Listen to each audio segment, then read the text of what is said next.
The night has just ended. It's barely 5 in the morning. 342,000 people are sleeping peacefully across San Francisco. The streets are quiet. The air is still. The most powerful, the most wealthy, the most alive city on America's western coast, resting without a care in the world.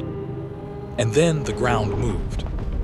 1 second, 2 seconds, 5 seconds, 42 seconds.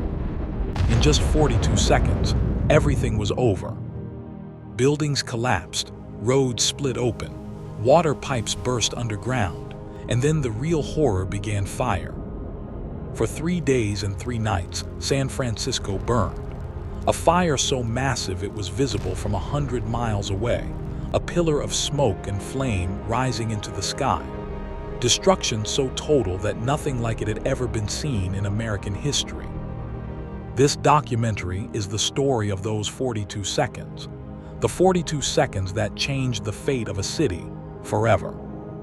April 1906. San Francisco was not merely a city, it was a dream.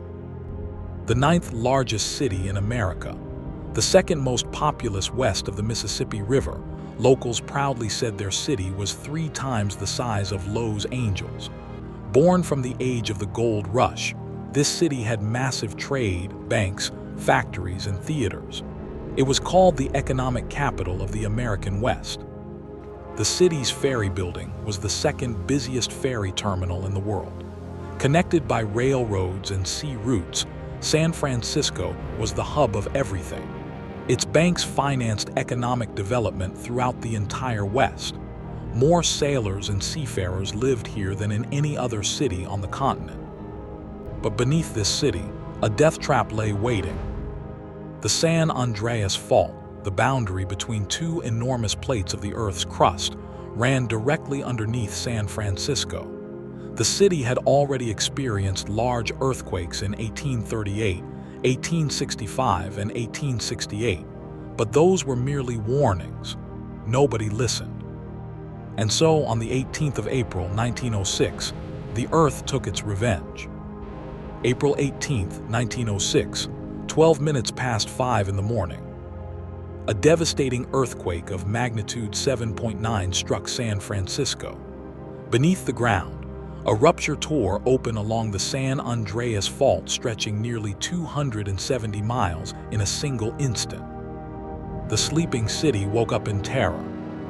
An eyewitness named P. Barrett wrote, "We could not get to our feet. Huge buildings were crumbling as if being crushed in someone's fist. Ahead of me, a massive slab of stone crushed a man, as if he were a maggot in the earth. Brick and stone buildings suffered the most. Chimneys collapsed all across the city. One of those falling chimneys crashed directly into the bedroom of Fire Chief Dennis Sullivan, the very man responsible for protecting the city. In the first moments of the disaster, he lay mortally wounded. The tremors were felt from Coos Bay in Oregon all the way south to Los Angeles. But the most devastating conditions were here, in San Francisco. The shaking stopped, but the real danger had not yet begun. Within 1 minute of the earthquake, fires broke out across multiple parts of the city at once. The famous writer Jack London was there that day. He wrote, "On Wednesday morning at 5:15 came the earthquake. A minute later, flames were leaping upward. In a dozen different quarters south of Market Street in the working-class ghetto and in the factories, fires started. There was no opposing the flames. There was no organization, no communication. All the cunning adjustments of a 20th century city had been smashed by the earthquake. The streets were humped into ridges and depressions, piled with the debris of fallen walls. The steel rails were twisted into perpendicular and horizontal angles. The telephone and telegraph systems were disrupted, and the great water mains had burst. That last detail was the fatal blow. The broken water mains meant that nearly every fire hydrant in the city was useless. The fire department arrived, but there was no water. They stood helpless, watching the city burn. Within an hour of the earthquake, the smoke from San Francisco's burning had become a towering pillar of flame visible from 100 miles away. and that pillar burned for 3 days and 3 nights. The city was burning, the people were running. All through the night, tens of thousands fled before the advancing flames. Many, especially the poor from the working-class neighborhoods, had been fleeing since early that morning. They carried as much as they could on their backs. As the miles wore on and the weight became unbearable, they threw things into the street: clothing, treasured possessions, belongings they had dragged for miles, abandoned on the road. Thousands of residents dressed themselves in layer upon layer of their finest clothes and walked on foot toward the ferry docks, trying to cross San Francisco Bay to Oakland or reach the tent camps scattered across the city. The world-famous opera singer Enrico Caruso was in San Francisco that day.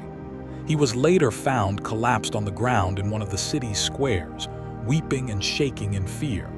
He swore he would never return to San Francisco, and he never did. Jack London described that night with a strange and eerie calm. He wrote, "Wednesday night, the whole city crashed and roared into ruin, yet the city was quiet. There were no crowds. There was no shouting and yelling. There was no hysteria.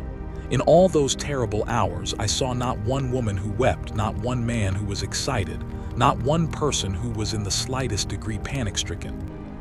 The people had been numbed into silence by the sheer scale of destruction. The fire department had no water. The fire was spreading. And then a decision was made, a decision that would make everything far, far worse. To stop the fire's advance, soldiers and firemen began dynamiting buildings, blasting them to rubble in hopes of creating empty gaps in the city that the fire could not cross. It was a catastrophic miscalculation. Experts later said, gunpowder is flammable, it spreads fire. On the second day, they dynamited a huge chemical warehouse. What followed was pure pyrotechnics. The explosion sent fire in every direction. The first military demolition squad, through sheer incompetence, caused 4 new fires to break out. Buildings meant to stop the blaze instead became torches. Then another nightmare arrived. As Chinatown was consumed by fire, the rats carrying bubonic plague escaped into other parts of the city. Reports came in of rats as large as house cats swarming the streets. Earthquake, fire, and now the threat of plague. The city had become something close to hell. Brigadier General Frederick Funston, acting illegally and entirely on his own authority, placed San Francisco under martial law. Mayor E. Schmitz issued a dawn-to-dusk curfew and authorized soldiers to shoot to kill anyone found looting. Proclamations were nailed to walls and handed out in the streets. The order was absolute. But the order was not applied equally. Wealthy residents were warned. Poor people and ethnic minorities were shot. Some soldiers and police officers looted for themselves, particularly in Chinatown, and no one was ever held accountable. It was one of the darkest chapters in the story of this disaster, a moment when the powerful used the chaos of catastrophe to settle old scores and tighten their grip on the city. The first day passed, the second day passed. Jack London walked through the heart of the city on Wednesday evening. Mile after mile of magnificent buildings and towering skyscrapers, all untouched. Police patrolled the streets. Watchmen stood at every door. Everything appeared to be in perfect order, and yet it was all doomed. There was no water. 2 separate walls of fire were converging from different directions. By that night, the surrender was complete. The fire finally burned itself out, helped at last by rain. When the count was made, the scale of it was staggering. More than 4 square miles of the city had been destroyed. Over 28,000 buildings had been reduced to rubble. An estimated 3,000 people had been killed. Half of the city's 400,000 residents, 200,000 people, had been left homeless. The property damage in 1906 dollars exceeded $400 million, equivalent to over $10 billion today. It was the single greatest fire loss in American history. Even before the ashes cooled, the politics began. Political and business leaders deliberately minimized the scale of the earthquake, terrified that outside investors would abandon the city.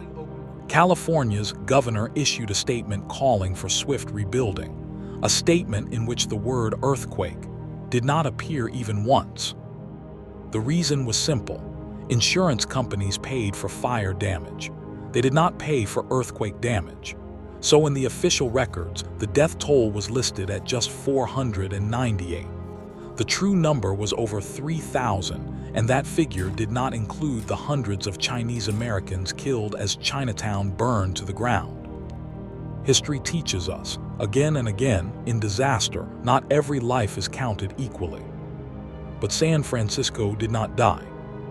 Before the ruins had even cooled, Reconstruction began. The Bank of Italy, which would later become the Bank of America, had managed to move its funds to safety during the chaos and immediately began offering loans to help the city rebuild.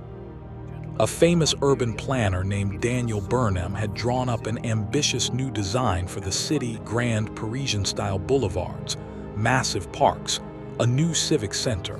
But wealthy landowners rejected the plan.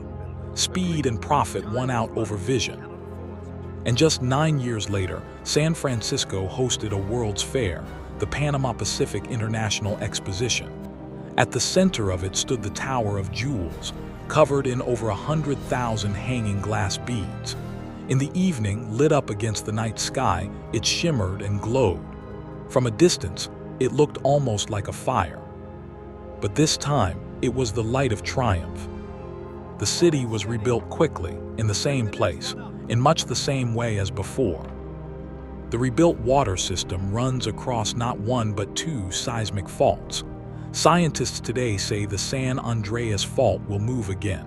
The question is not if, the question is only when. The San Francisco of 1906 taught the world something it keeps forgetting. In the face of nature, all of humanity's modernity can collapse in an instant. 42 seconds, that is all it takes. And against those 42 seconds, no technology, no army, no wealth, no power made any difference at all. San Francisco still stands today. The Golden Gate Bridge hangs over the coast. The city glows with light. Life goes on. But beneath the earth, that fault line is still there, silent, patient, waiting. Perhaps the greatest lesson history ever teaches us is this: no city, no civilization, no empire lasts forever. And yet from the ashes people rise. They rebuild. They dream again. That is the greatest strength humanity has ever had. And if you want to hear more stories from history that the world has forgotten, don't forget to subscribe to the channel. We'll see you in the next one.